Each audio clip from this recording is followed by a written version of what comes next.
அன்பு நேயர்களுக்கு கனிவான வணக்கம்.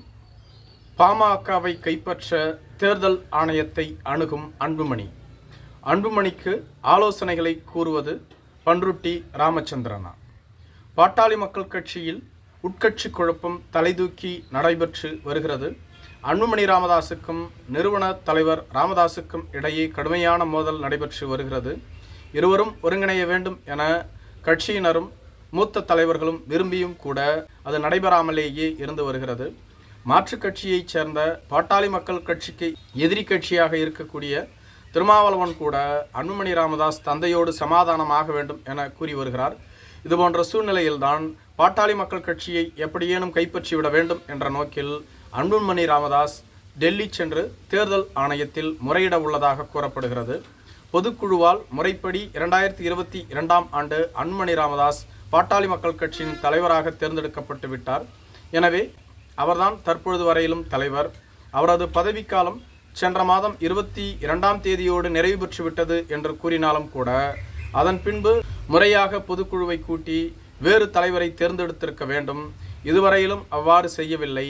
அப்படி பார்க்கும் பொழுது ஏற்கனவே இருந்த அன்புமணி ராமதாஸ் தற்பொழுதும் தலைவராக தொடர்ந்து வருகிறார். அக்கட்சியின் பொருளாளர் திலகபாமா, அக்கட்சியின் பொதுச் செயலாளர் வடிவேல் ராவணன் என அனைவருமே அன்புமணி அணியில் உள்ளார்கள். மேலும் மாவட்ட செயலாளர்களிலும் 85% பேர் அன்புமணியை ஆதரிக்கின்றார்கள். 3 சட்டமன்ற உறுப்பினர்கள் அன்புமணியை ஆதரிக்கின்றார்கள்.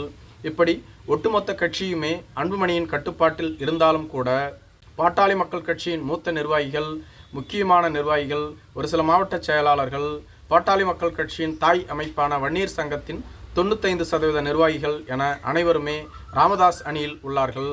மேலும் பாட்டாளி மக்கள் கட்சியைச் சேர்ந்த 50க்கும் மேற்பட்ட மாவட்ட செயலாளர்களை நீக்கிவிட்டு ராமதாஸ் புதியவர்களுக்கு மாவட்ட செயலாளர் பதவியை வழங்கியுள்ளார். இதேபோன்று உண்மையான பாட்டாளி மக்கள் கட்சி எங்கள் அணிதான் என அறிவிக்க வேண்டும் என்பது தொடர்பாக தேர்தல் ஆணையத்தை அணுக உள்ளதாக கூறப்படுகிறது. இதற்கு முன்பாக பாட்டாளி மக்கள் கட்சியின் பண்ருட்டி ராமச்சந்திரனை அவர் சந்தித்து பேச்சுவார்த்தை நடத்தியதாகவும் கூறப்படுகிறது.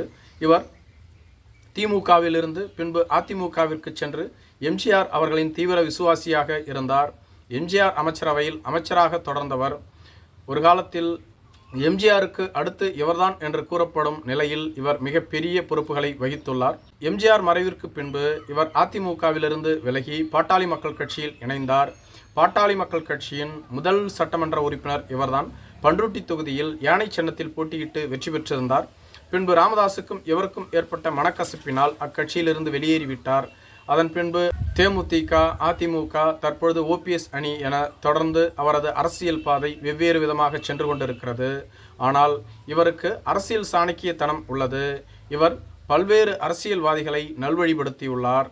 எனவே இவரிடம் அரசியல் ஆலோசனை கேட்க பலரும் இதுவரையிலும் வந்து செல்வது வழக்கமாக இருந்து வருகிறது.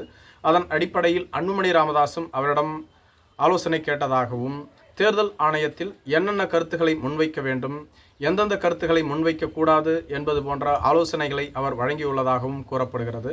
இதனால்தான் அன்புமணி ராமதாஸ் டெல்லிக்கே சென்றுள்ளார் என்றும், மேலும் அன்புமணி ராமதாஸ் டெல்லிக்கு சென்று பாரதிய ஜனதா கட்சியின் தலைவர்களை சந்தித்து பேச்சுவார்த்தை நடத்துவதாகவும் கூறப்படுகிறது.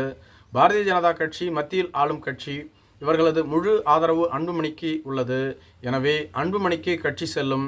ராமதாஸால் அன்புமணியை எதுவும் செய்ய முடியாத சூழ்நிலை தான் நிலவுகிறது என ஒரு சாரார் கூறி வந்தாலும் கூட உண்மையான தொண்டர்கள் ராமதாஸ் பக்கமே உள்ளார்கள்.